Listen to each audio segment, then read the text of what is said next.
Welcome to the Blizzard Arena here in Burbank, California. My name is Kevin, and I am your host for this year's HGC Finals for 2018. It's been an amazing group stage so far. This is our fourth and final day, and of course, the whole thing about group stage has been to find out which teams will be in our top 8 for the BlizzCon stage next week. Of course, now at this point, we have a really good sense of who those teams are, and in fact, I'm going to run them down for you really quick. Miracle, Gen G, Team Liquid, Tempo Storm, Team Dignitas, Tempest, Heroes Hearth, and the one packing their bags beyond the game, Luna Meow, Leftovers, and Mindfreak. But that doesn't mean that these games aren't important. Today, it is critical that these teams get as many wins on the board so that they have the best seeding they can have going into that round of 8. It's gonna be a great day of games. We got 4 for you, 4 matchups for you. I'm gonna head you over to Gillyweed to get it all started.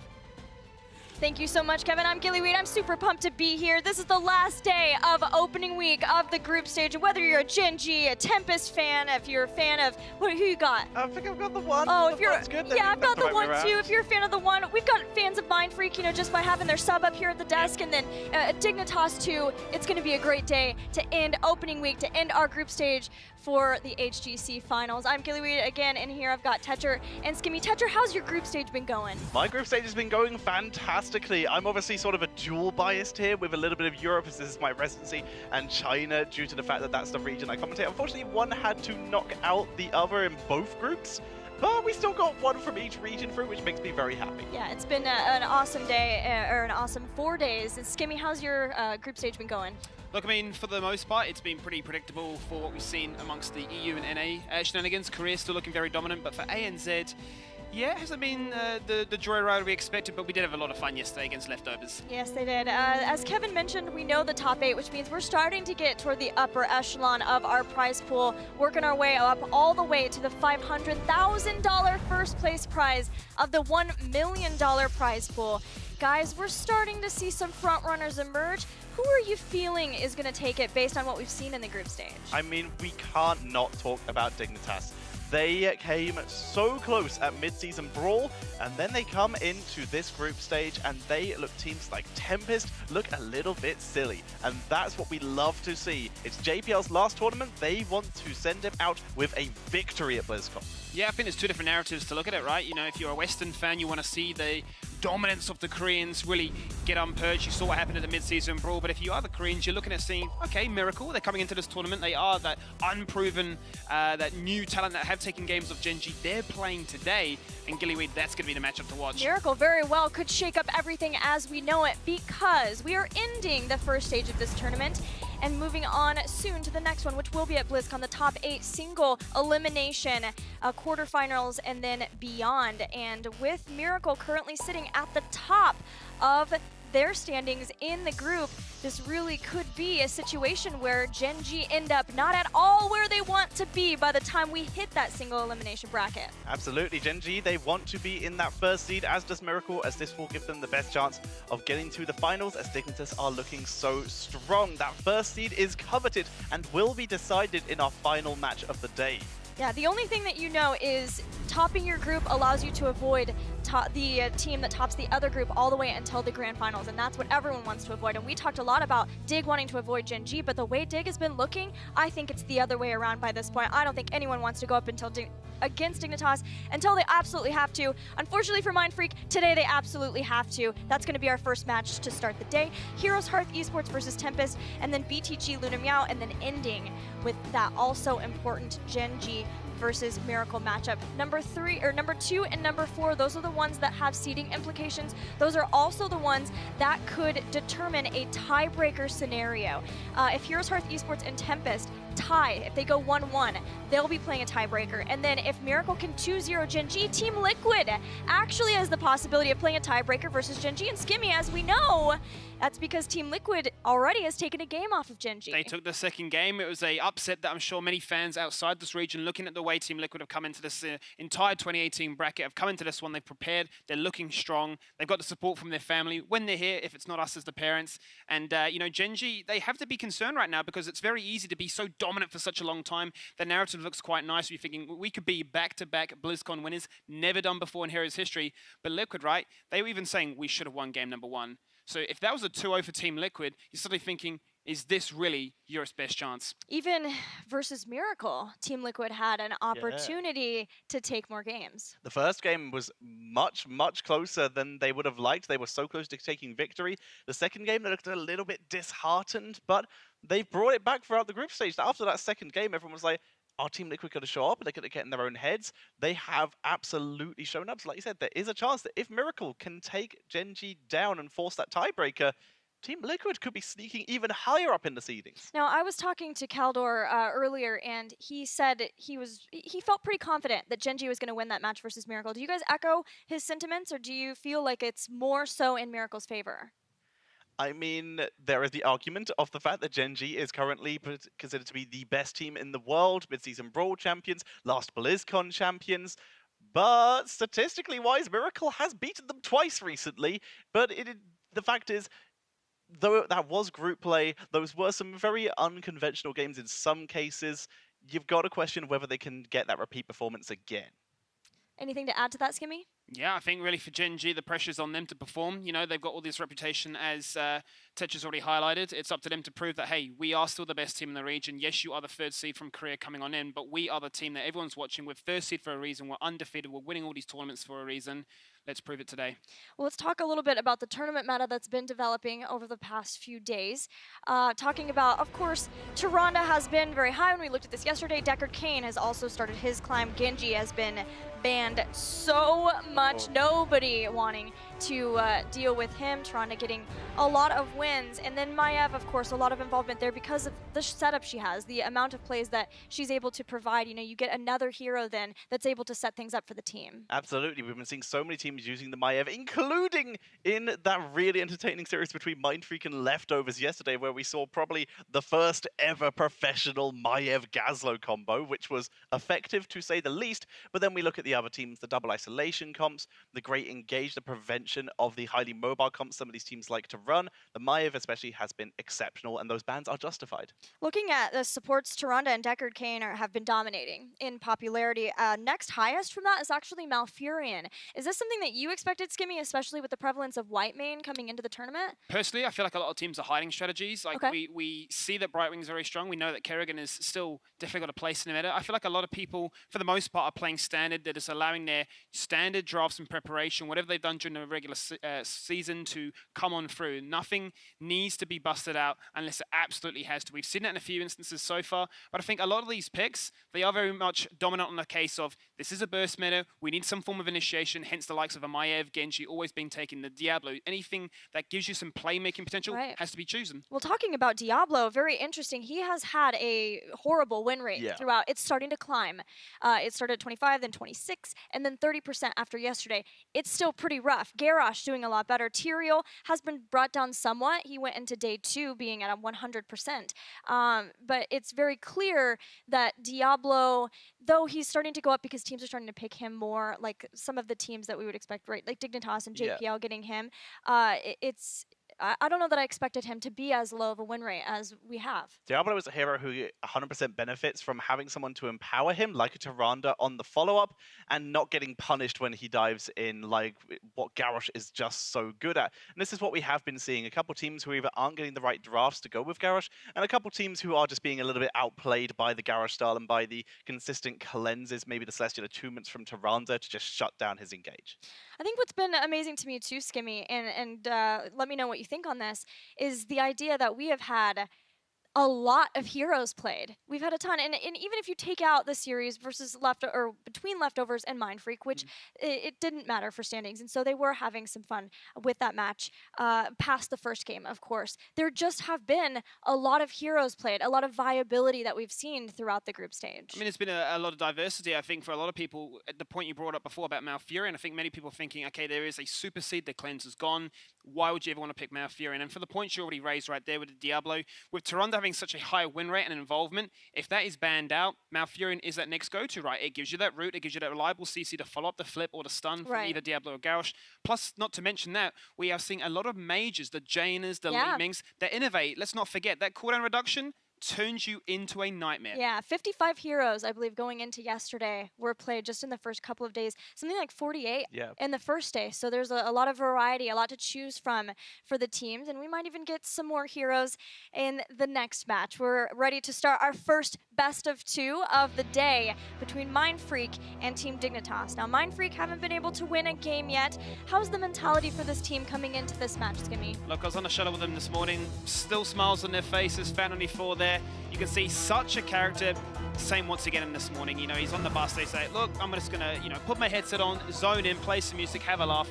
And I think that really summarizes up this team perfectly. So charismatic. We've seen the introductions. We've seen the little pan shot there.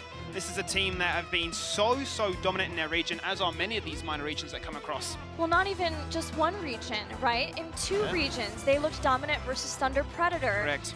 In the Intercontinental Clash. So this is a team that is clearly deserving of their spot. It's just trying to take on some of these very highly skilled teams. Now, this is a learning opportunity for them, too. At the same time, Touch, you're playing versus one of the best teams in the world. Exactly. Like you said, currently Mindfreak have yet to win a map. Dignitas have yet to drop a map. But this experience is such a big deal. I'm seeing the clamp potentially there.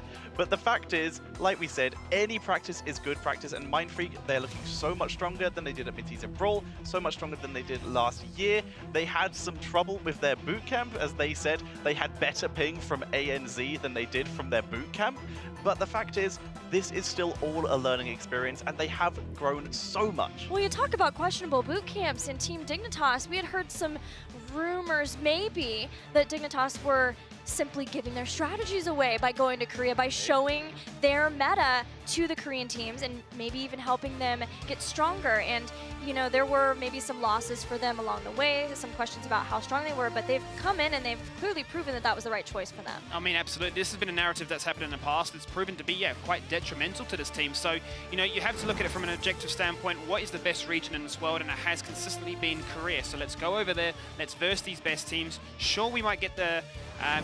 we might allow them to see what we're doing, but at the same time, we're seeing what they're doing. We're understanding their philosophy. They're understanding why is this region so strong. So they've come into this one, and they have flipped the script, the norm of what we know Dignitas for. A slow, steady starter. They've come in, all guns firing. Right. They are so dominant that they could lose this match and still be first in their group. This is a super strong team. When we heard from Stitch yesterday, he said, we aimed to be the first in our group. They expected to see Gen G in the finals. We've done our part. Now Gen G has to do theirs. Exactly. There's no pressure on Dignitas at this point. There's no reason for them to reveal anything to Gen G or Miracle or anyone on that other side of the bracket, but they're still going to want to put on a show. The likelihood is they want to have the perfect run through the group, because that's the dream.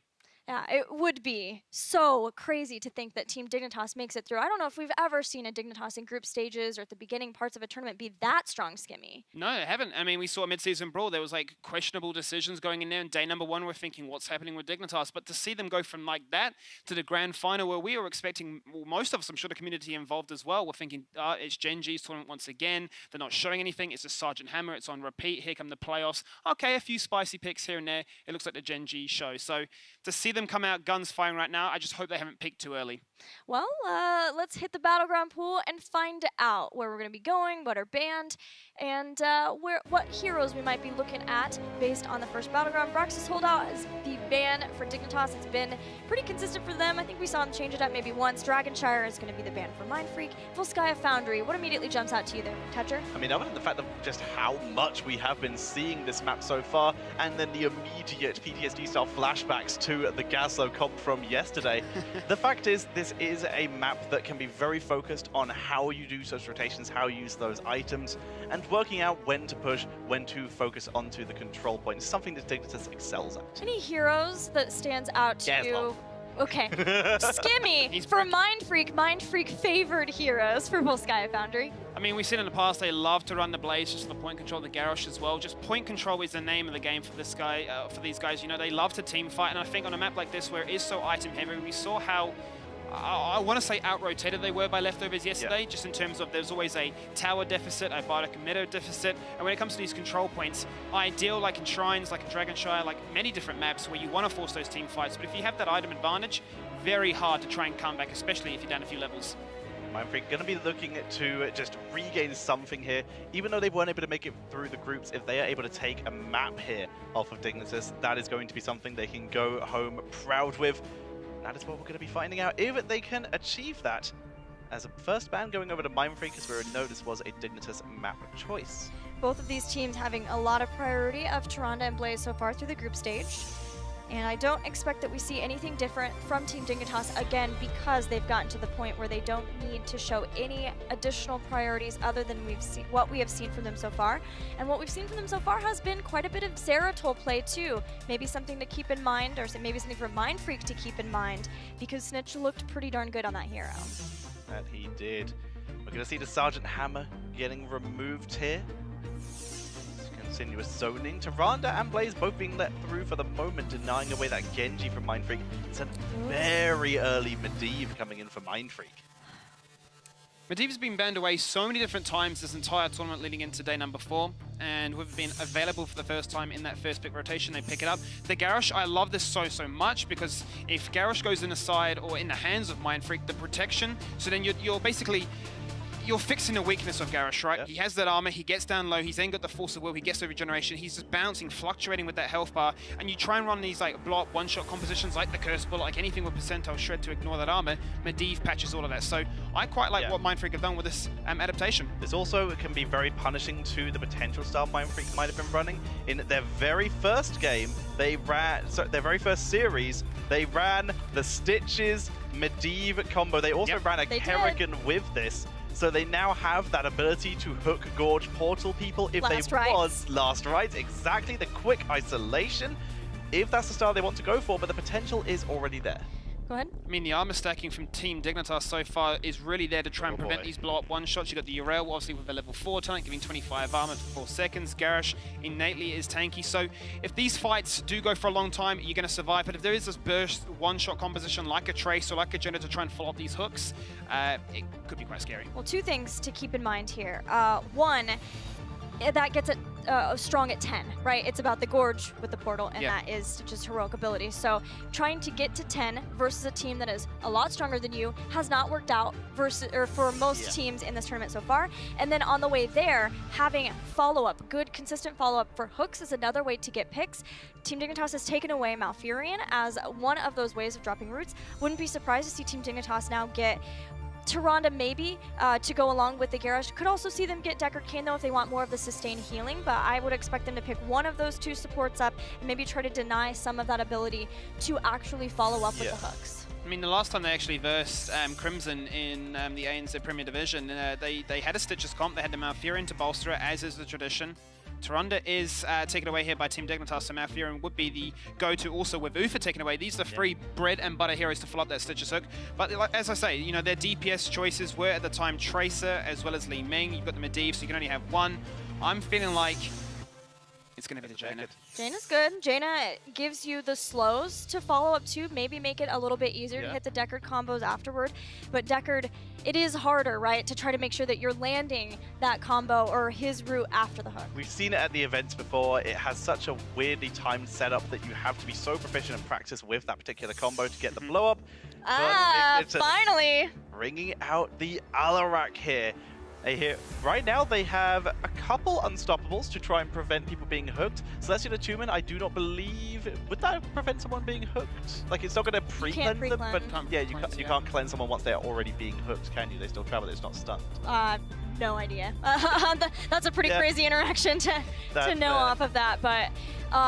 yeah, even from that, you have Into the Fray. So you have a way of trying to be able to help with that. I think that for Mindfreak, you know, you've got the combo, we know what they're trying to go for. You've got pre-10, you've got hooks with the Jaina damage too, after that with the Gorge, but it's what can you do after the fact? You know, even when you get a Gorge kill, can you continue on that and actually get something from it? What do you think, Skimmy? I mean, for me, so far, both these compositions, they have their strengths, they have their early game, and they have the level 10 power spikes. I think the Medivh, for me, for Mindfreak, has to be, you know, the most influential character on their side. He has to get the vision, he has to scout out these rotations, because Dignitas are so fantastic at controlling the map, dictating the pace, making you play reactive as opposed to proactive, and based on the fact that they are one of the best, if not the best team in the world, Mindfreak might fall behind might not get level 10 in time, and when the situation where it's like, yeah, I can hook, but that person's not going to die. And you've got hooks, you've got the telekinesis on the other side. We haven't even talked about it, but Alarak coming in for Team Dignitas is something that Gen G sometimes does, and with a Urel and Garrosh, is this a snitch Alarak? It could be. The potential is there due to the fact that, of course, Poi could be easily filling in the Phoenix, and that combo is so scary. What's Garrosh's biggest issue? Getting into range. How do you fix that? Either give him a speed boost or a portal, or have someone just go, okay, here, come a little closer, or Garrosh wants a word. Yeah, it's kind of like a Maev, right? If Maev's not there, Alarak will do the job. Well, we've got a duo that I know is going to have fun with this Alarak. We've got Trixler and Kaldor for game 1. We are definitely going to be having fun here. You look at Mindfreak, and they are trying to take some Europeans to the land down under Kaldor. Are they going to be able to pull it off? Kidnap combo. I like Right. it. It's going to be good, and especially the Medivh play could also counteract a bit Garrosh and what he's trying to do in that setup, Alarak as well. So they have the tools. The question is, can they execute it? I love the Alarak coming in for a 5th pick, because the entire objective when you see this Kidnap combo coming off is get that Stitches away from the portal. We've seen sometimes where people have gone into a new bracket and use a Cocoon to spit out the target, but this time we got an Alarak that can try and pull him away from the portal, and if you miss out on that engage, you can suddenly stop them from taking your teammates. I mean, portal control in general is going to be really super important here from Dignitas' perspective. Starting to the left here, we have them with JPL on Garrosh, Wooby on Urel again. Poik playing Phoenix here in the first game of the series. Snitch, of course, on Alarak, and Zalia on Toronto. And on the right side, their last series of the tournament here, Mad Hacks on Deckard, Fat94 will be playing the Stitches Vanilla on Medivh, Ryu on Malthiel, and John to bring out the Jaina. So this composition, analysts already talked about it a little bit. Obviously, we want to get some kills at level 10, we get that Gorge available, pull people forward, but I do like that Jaina is in this rotation. That gives them some wave clear so they can stay and experience with Dignitas. And they really went all out when it came to the aggression here and them trying to go for these blow-ups, especially with Jaina. The only adjustment they could have made to make this even more aggressive would have been a Karazim over Deckard Cain and trying to head into a 7-sided strike after level 10. Yeah, deliver the full punches, but punches are already being delivered here by Wubby as he jumps in and knocks back Jaina. John in trouble, down to a quarter HP. Poik looking for the auto attack, but Poik is not going to be able to find it, but here's a hook. Fat94. Great walkout here by Poik, but initial aggression against Jaina really well executed here. And John needs to be careful. That's a huge problem that we're going to have. The displacement from Dignitas and the prime target in the setup that Mindfreak is running is definitely Jaina. But Medivh paid attention and immediately provided some safety. That's an actually really interesting point. You look at Mindfreak, and this is the original displacement comp. This was the comp when Medivh first came out. They're like, we can move people across the map. The thing is Blizzard's changed their strategies up a little bit with Garrosh now coming into the mix, Urel as well. Dignitas has the new school displacement being available for them, and it's all going to be that struggle, that tug of war of trying to find one person to pick off between both teams. And especially Snitch has so many opportunities in this game now, I feel, to really set up plays for his team. Not only he himself doing well and maybe getting those kills and combos off, but just simply providing opportunities for Urel, and in particular Garrosh, to just get one of these engagements and then provide a kill against Jaina, maybe even against Deckard Cain here. Someone we'll be keeping an eye on during this entire match will be Stitch there on Alarak as he's moving into the trademark build from Rich, actually, as he moves into the Lightning build. Already 0 stacks so far there on his level 1. We see him try to grab those later on near the control point, but now we focus on the support camp, which Dignitas takes away easily. Yeah, and there's a huge problem for Mindfreak. The entire composition that Mindfreak is running here right now is designed to stay back a little bit more and then try to just lure someone in through a hook or maybe get a portal engage. But in a situation like this, where the entire attention is focused on a central point in the middle, like it is with the Biotic emitter camp, Dignitas simply walks up into it and says, as long as we dodge your hook, you got nothing. You can't push into us here.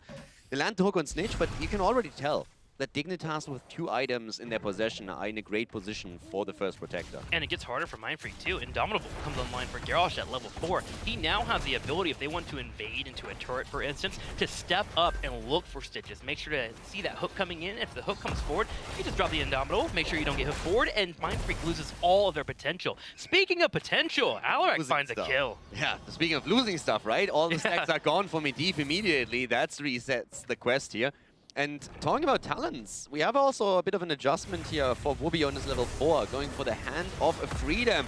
But hold your thought there for a second. Rio going down as well. Dignitas not content with only 1 kill. They're moving into the middle to get a second. Gotta be careful on Mouthfield with no ability being available. If you get found, you get picked. And we just saw it there for Mindfreak. 2 kills for Dignitas. But back to your point, Hand of Freedom on level 4. Exactly. Hand of Freedom together with Garrosh, that's just absolutely fantastic. You can use it on him and then simply give him the extra movement speed and also removing the slow on the roots. It will empower Garrosh in particular to just get close to the action. Later on, drop the Warlord's taunt. So there's an amazing synergy now between the 2 heroes. The control point is up, and Dignitas has full control right now as they jump up to 52%.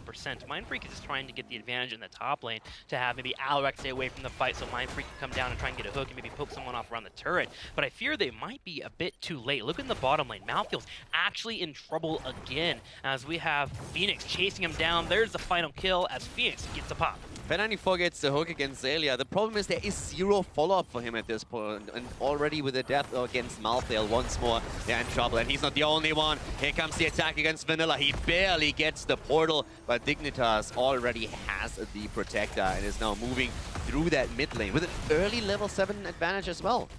Vanilla is having a pretty difficult time on the Medivh. Only 6 stacks, now 7 so far here for his quest as he's trying to finish off that Master's Touch. And I was expecting it to actually be a bit higher. Against a Garrosh, if you're able to step up, you can actually space yourself well enough to shotgun those out and get a nice amount of stacks coming in. The problem is he's been so scared of Alarak that Mindfreak has been unable to step up and get those stacks popping in. So I'm afraid that he might not even finish this quest if he doesn't get a little bit more aggressive.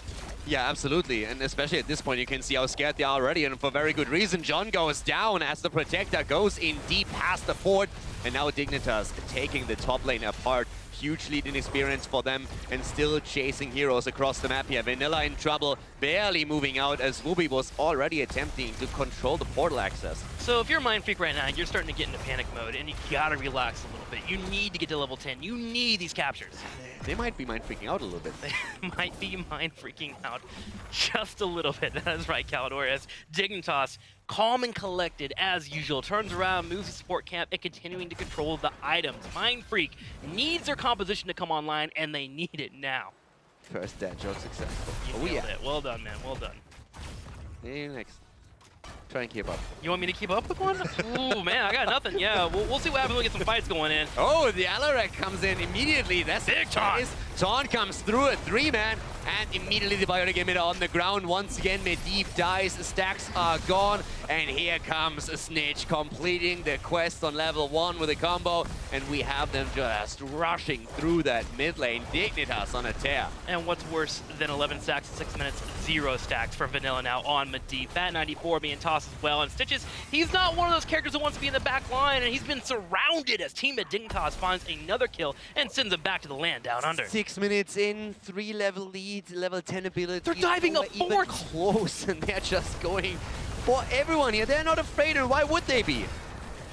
Force of Will comes out just to get to the portal. No, knocked back by Urel. Phoenix gets a kill, and Mindfreak is starting to bleed.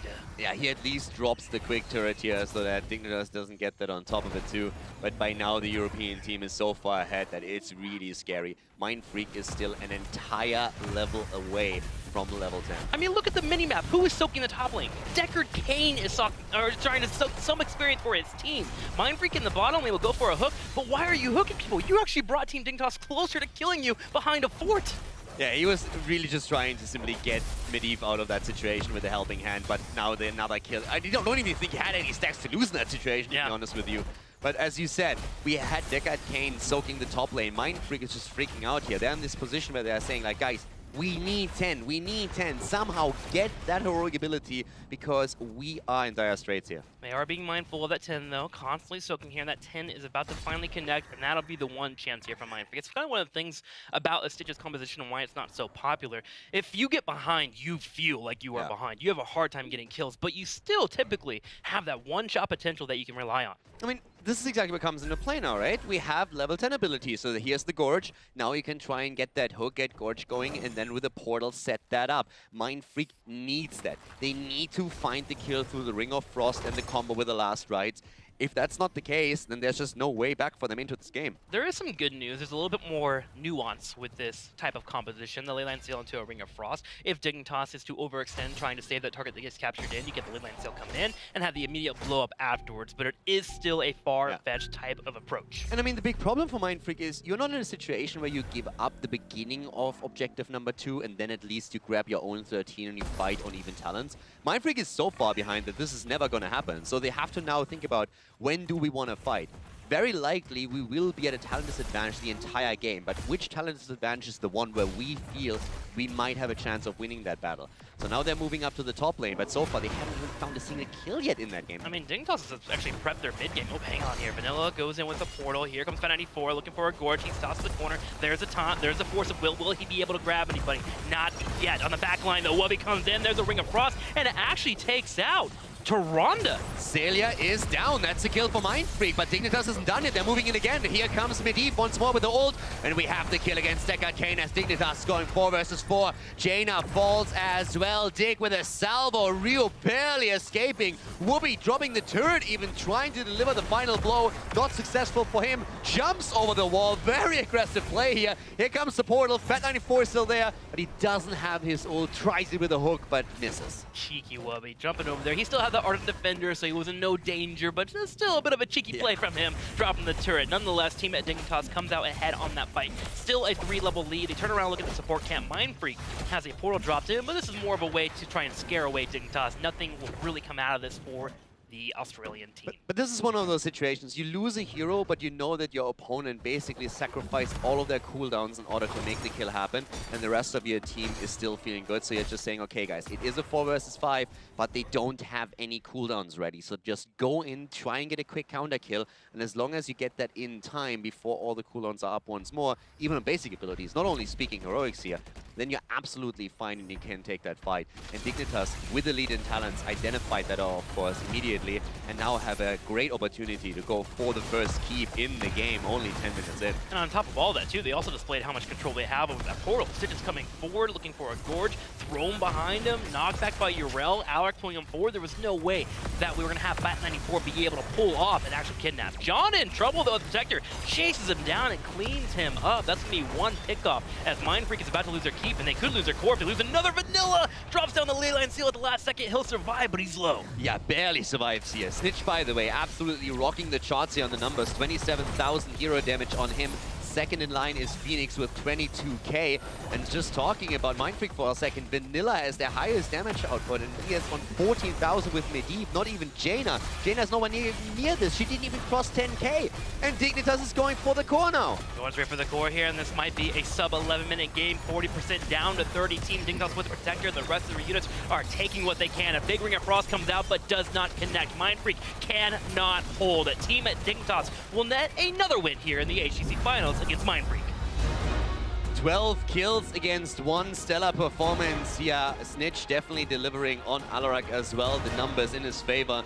And a nearly flawless victory against Mindfreak in game number 1. Only 1 death on their side. Dignitas, they lost Azalea, but that's the only kill that Mindfreak was able to gobble up. I gotta say, I did enjoy the competition here for Mindfreak, but what I would love to see is to focus a little bit more on that early game. You are trying to get that level 10 on even footing against your opponent. When you're 2 levels behind and Dignitas is able to take down every single first layer of defense, that means your entire comp has no possibility of making a comeback. Gotta play a stronger early game if you're gonna run that comp. Mindfreak is just now in a situation where it's really tough for them to gain a victory here. We've seen how dominant Dignitas can be when they played against Tempest, playing just out of their mind. They're in great shape. They want to go to the grand final here. They want to ideally get revenge against Gen G at some point, and they're currently still on track. They're taking this serious. They're making none or very few mistakes, and they're just playing a great tournament thus far. Well, that is it from us. Let's go over to Gilly and the rest of the panel for their thoughts on that match. Turns out you can't gorge someone over a wall if there are no walls. Think about it. Also, gorging an Alarak with Counter-Strike, that's a yikes from me, fan. We learned the hard way. That was not working out for them so far. It also went or at all. exactly how we expected of portal into there's Garrosh here, and everything immediately starts to backfire. It was great defenses by Dignitas, great aggression. They were in control of that game from start to finish. Which is something that we expected, but it's good to see that whatever is thrown at them, they have the solution. They've played versus these kinds of things before many a time, I'm sure, Skimmy. Yeah, I mean, this is a composition that they're well versed in. It's something that they tried to make happen against a team that they realized, look, we're not going to be able to beat them toe-to-toe in a traditional team fight, nor in the macro sense. So maybe we can get a pick. Maybe we can try and make it a 4v5. Maybe we can try and rotate them in that fashion. But in particular for me, Wobby was like, that's never, ever going to happen. Dropping turrets over walls, diving deep, going crazy, dodging with the Divine Steed. I mean, a big reason why this guy is an absolute monster. Yeah, but there is a consideration, the fact that as soon as Mindfreak hit 10, they knew they had to make up a lot of ground. And so they went straight out, tried to get a pick, got a pick on Xaylia, taking out Tyrande. But unfortunately for them, even when you get a pick like that sometimes, because Stitches has a hard time getting back through, if the portal's not correct, then things can start to fall apart with those kinds of compositions, and that's what Dig capitalized on. Exactly. The second level 10 was hit, Dignitas was suddenly on their own side of the map again. They were just in dominant position, pushing infrastructures, taking towers, removing the walls, exactly as you said, removing anywhere that Gorge combo could land to. And then, like we said, the second level 10 hit, Dignitas were right back over their own side of the map, just soaking XP and just waiting for their opportunity to grab some items. And Skimmy was complimenting Wubby. Tetra, I know you're a really big fan of Wubby. In my opinion, he's probably the best player in the world, but I know that there are people probably backstage, probably on this desk, who knows, who would argue with me. Why? That's fine. You're entitled to your opinion of who's the best in the world. Wubby has given a lot to Team Dignitas. He gives a lot to whatever team he is on. At the time he was on Fnatic, they did pretty well in the world too. This is true. Yeah. He consistently does well on teams he is on. He does a huge amount for the drafting of his team, and you just see him, like Skimmy said, making plays like that on Yrel consistently, even changing up the build a little bit with the Hand of Freedom there, that little bit of extra speed boost. Yeah. It was cool to see. I mean, just talking to the guy, his brain works in such an interesting fashion, just like understanding like, okay, I did this because of that, and I think this pick is very viable for these different reasons. I don't want to say he's like so far ahead in the meta, but he's definitely thinking outside the box, right? And we definitely see people go, it's always the same standard picks in the HGC. These guys, much the same as like NA, we have our Pandora box with, Varian and, Zul and the likes of Ufa as tanks. No, these guys, they've got some crazy ideas in mind. It's whether or not we sit at this tournament. Well, it's important to remember that there are picks outside of the meta that you play. When you're the top team for so long, you can start to get locked into the same things over and over again. So Wubby plays a very important role in that. We're going to hear a quick word from our sponsors. After that, game 2.